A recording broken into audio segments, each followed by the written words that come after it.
Welcome to Human General Intelligence. Why is nature a relentless force? Because you see, this tree, it kind of grew and almost fell off, or maybe somebody pushed it.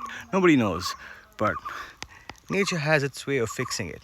You see, it gave birth to a nice, beautiful new butterfruit tree plant, and it's going to grow straight, hopefully, and not fall off like this, because you see, it covers the butterfruit tree or the avocado tree, covers up this plant. It's good shade, but eventually it's going to fall on it, or if it grows over it, this damn thing won't grow. So hey, look at that. Why nature is a relentless force.